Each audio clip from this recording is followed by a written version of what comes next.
Hey everybody, welcome back to The Way I See It. Today we're going to talk a little bit about the economy. You know, if you spend even 5 minutes scrolling today, it can feel like everything is falling apart.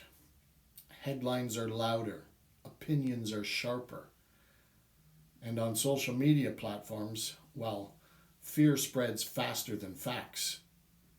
It's terrible. You hear words like crash, collapse, uncertainty, disaster, and you hear it over and over again. And slowly, without even realizing it, that fear starts to shape how people think. And, and more importantly, how they act. But here's the part that rarely gets said out loud, at least from my perspective. Economies don't just collapse on their own. They slow down when people pull back, when people hesitate, when people sit on the sidelines waiting for perfect conditions that, we all know will never really come. Think about it in very simple, everyday terms. And I'm going to relate to my industry. When someone buys a home, it's not just a transaction. It sets off a chain reaction. That buyer might renovate the kitchen, hire contractors, buy furniture, shop at the local Home Depot or the other stores. The seller might upgrade, downsize, or relocate, creating more movement and more dollars spent. The real estate agent earns a commission, and, they don't just sit on that. That money they use to live their lives, and they go spend it in their community, at their stores, at their car dealerships. The lawyer, the inspector, the mortgage broker, all part of the same ecosystem.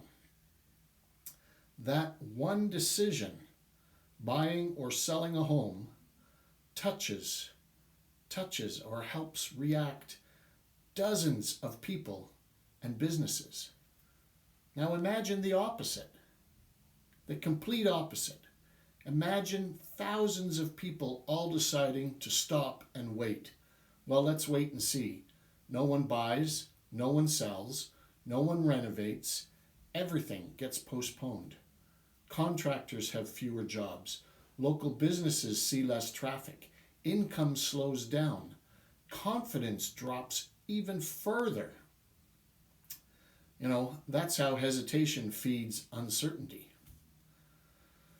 I don't know. So when people say, I'm waiting for things to get better, it's worth asking them, what actually makes things better? Ask them, see what they say. Because it's not the headlines, it's not the predictions, it's participation. I'm going to say it again, it's participation. Economic strength comes from people making decisions. Thoughtful and informed decisions, yes, but decisions nonetheless. Progress doesn't happen when everybody agrees it's safe. It happens when people choose to move forward, even despite uncertainty.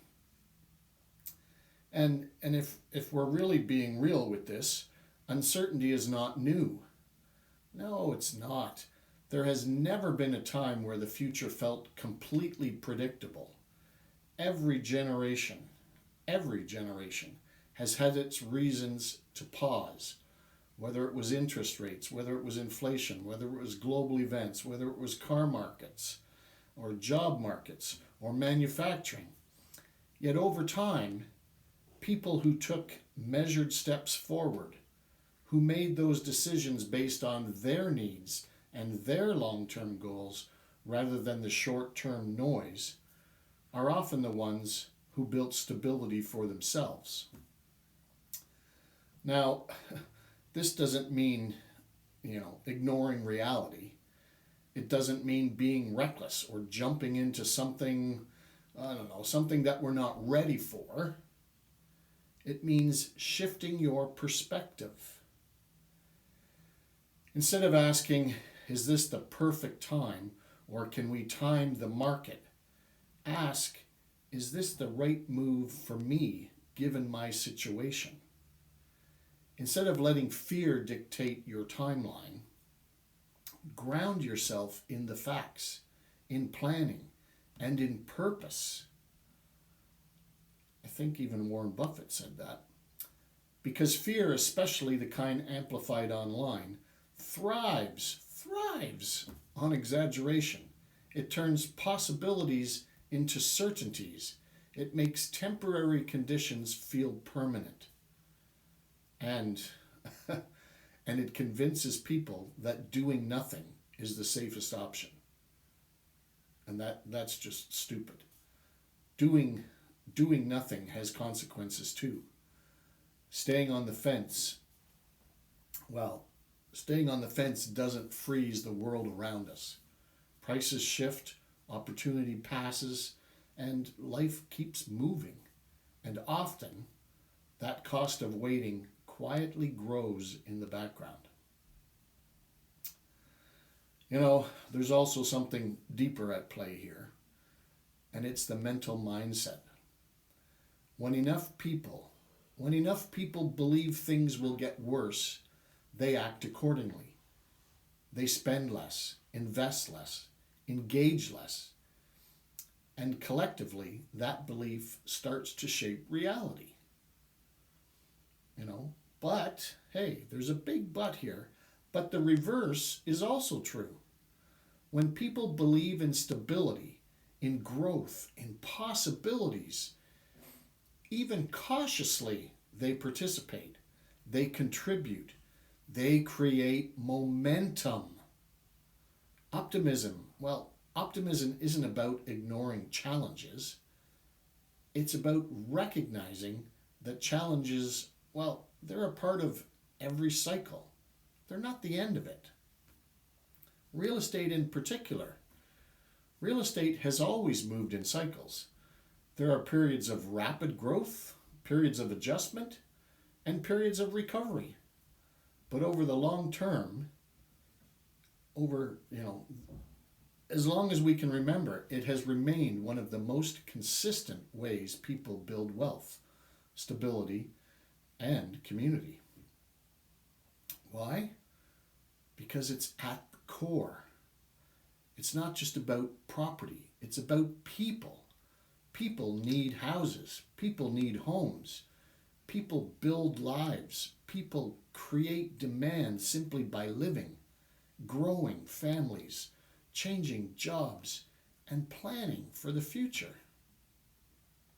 That doesn't stop because of a difficult year or a wave of negative content from some blabbermouth who's just looking for followers online. So the real question becomes, who do you want to listen to? Do you want to listen to those voices that profit from your fear? Or do you want to listen to your own reasoning? Common sense here, folks. Common sense still matters. Looking at your finances, your goals, your timeline, that's what really matters. Understanding that markets fluctuate, but life doesn't pause. That matters too. And maybe, most importantly, recognizing that you don't need perfect conditions to make a good decision. You need clarity, preparation, and willingness to move forward when it makes sense for you. Because, the way I see it, progress, whether personal or economic, doesn't come from waiting for certainty. It comes from choosing to act, even when things feel uncertain. So, instead of, asking, what if things go wrong? Try asking, what if things work out? And what happens if I, build wealth? That shift alone can change how you see everything. You have to be positive. And when enough people start thinking positive that way, not blindly, but thoughtfully, that's when the momentum returns. That's when confidence rebuilds. that's when the cycle starts moving forward again. Not because everything suddenly became perfect. Do you see what I mean? It's because people decided not to sit still anymore, not to, as we say, sit on the fence. That's the way I see it. I'm Michael Baumler. I'm out.